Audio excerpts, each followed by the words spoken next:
Welcome to This Explainer. Okay, today we're unpacking a truly fascinating concept. The reality that right now, out there in the world, there are people generating steady income while they sleep, while they're at their day jobs, or just, living their normal lives. How? Well, they're using small, unobtrusive machines. And no, we're not talking about sci-fi robots here, but incredibly practical tools running quietly right in their garages. Kinda sounds like a late-night infomercial gimmick, right? But seriously, let me pose this question to you. Can you actually buy a money-making machine for the cost of a typical weekend getaway? We're talking about finally stepping off the sidelines and building a localized business entirely without needing a massive factory or some million-dollar commercial loan. Well, the answer is an absolute yes. That is, if you know exactly where to look. So let's dive into this. The source material we're analyzing today reviewed over 30 categories of importable machinery to find the absolute best opportunities for 2026. These are very specific, highly effective tools that honestly almost nobody in the mainstream is paying attention to right now. Here is our roadmap for today. We'll cover the garage money machine, 4 blueprints for income, the ultimate multiplier machine, 4 fatal starting mistakes, and finally, validate before you buy. Let's just get right into it. Section 1. The Garage Money Machine. So right off the bat, understand that we are not talking about massive, noisy industrial assembly lines here. We're zeroing in on accessible, compact machines that fit perfectly into a standard residential space, like a spare room or a garage. The core philosophy here is building real side income without needing investment funds, huge inheritances, or elite industry connections. This explainer is completely focused on regular people. So if you've ever felt like starting a physical business was just way too complicated or way too expensive, this analysis was practically made for you. Moving on to Section 2, 4 blueprints for income. Okay, so organizing 30 different machines could get super overwhelming pretty quickly, so let's categorize them into actionable strategies. These machines cleanly divide into 4 distinct blueprints. Blueprint 1 is food and drinks. This includes equipment like commercial cotton candy makers or specialty coffee machines. These are brilliant because they require very little convincing. You literally never have to persuade people that they need to eat or drink. Blueprint 2 is light manufacturing. Think of using a CO2 laser cutter or a high-end 3D printer to create personalized, high-margin physical products right from a spare room. Blueprint 3 is services and maintenance, where equipment like an industrial pressure washer becomes your unfair advantage for offering a highly reoccurring service. And finally, Blueprint 4 is recycling and niches. We're talking about cardboard shredders for packaging or cold-press oil extractors.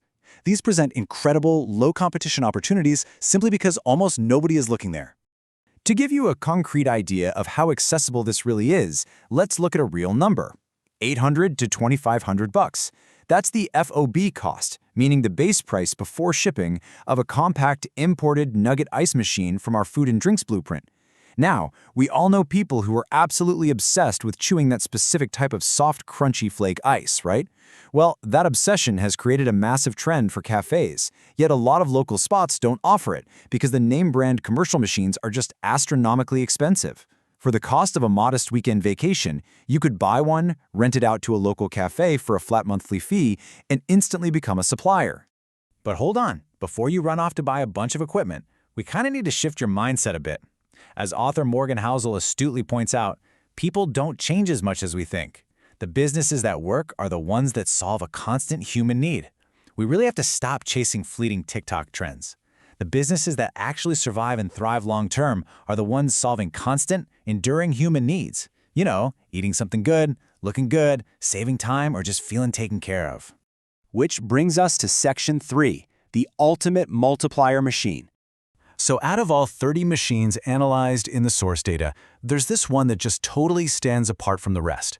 What exactly is machine number 30? The source material stresses that if you only remember one single piece of equipment from this entire explainer, it absolutely has to be this one, because it's a real game changer in how you view a physical product business. It is the semi-automatic vacuum sealing machine with thermal sealing. And the reason it's so uniquely important is that, well, it actually isn't a standalone business on its own. Instead, it's a tool that multiplies the value of almost everything else you produce. Whether you're making artisanal soaps, craft candles, homemade beef jerky, or that cold-pressed oil we mentioned earlier, this machine vastly improves both the presentation and the shelf life of your product. Here's the kicker. Professional packaging can increase a product's sale price by 20 to 40%. That price difference, multiplied across every single item you sell, is exactly why this machine is the ultimate multiplier. Actually, you could even offer vacuum sealing services to other local producers who don't have the equipment themselves, instantly creating a completely passive secondary income stream. How cool is that? Let's pivot to Section 4, 4 fatal starting mistakes. Look, it's not just about what you buy, it's how you actually run the whole operation. We want to make absolutely sure you don't lose money due to completely avoidable errors. There are 4 specific pitfalls that sink new businesses long before a machine ever breaks. First up, ignoring hidden costs. The price you see on Alibaba is literally just the starting point. You must meticulously calculate freight, insurance, and customs, or you'll misprice your items entirely and essentially end up paying for the privilege of working. Next is the trap of buying cheap, home-use versions instead of heavy-duty commercial ones. A hobby machine simply cannot handle daily commercial wear and tear. Third, and this is perhaps the most boring, but absolutely the deadliest mistake, skipping local health and vendor permits, especially for food businesses. The permit often costs a tiny fraction of the machine, but without it, you are legally dead in the water. And finally, treating the first sale as the end of the process. The real business isn't the first transaction, it's getting that customer to come back, leave a stellar review, and attract your next buyer. And finally, Section 5, validate before you buy. This leads us to our final and arguably most important lesson in this entire explainer. It brilliantly illustrates the difference between wild success and a dusty garage. Let's look at Daniel versus Alex. Both are in their early 40s and both saw the exact same information about these machines. But Daniel took a slightly different approach. He spent 2 weeks asking in local Facebook groups if there was demand for engraved wedding gifts long before he spent a single dime. People started asking for prices, he proved the demand, imported a CO2 laser cutter, and now he makes an extra $800 to $1,500 a month just working weekends. Alex, on the other hand, just rushed right in. He bought an expensive UV printer first, assuming it would just naturally generate money on its own. He completely skipped validation. Today, he's barely sold a thing, and his expensive machine is just sitting there, collecting dust in his garage. The difference wasn't money, it wasn't luck, it was entirely the order of their decisions. So here is a direct challenge for you based on today's analysis. Please don't let this just be another explainer you watch and totally forget about tomorrow. You don't need to have all the capital saved up today, but you do need to take action. Dedicate this week to simply asking your first validation question in a local community or Facebook group. Just test the waters at a small, controlled scale. You know, the fear of doing it wrong holds back far more people than a lack of money ever will. You now know the blueprints, you know the ultimate multiplier, and you definitely know the fatal mistakes to avoid. So I leave you with this final, crucial question to chew on. What constant human need will your first machine solve? Thanks for learning with me today.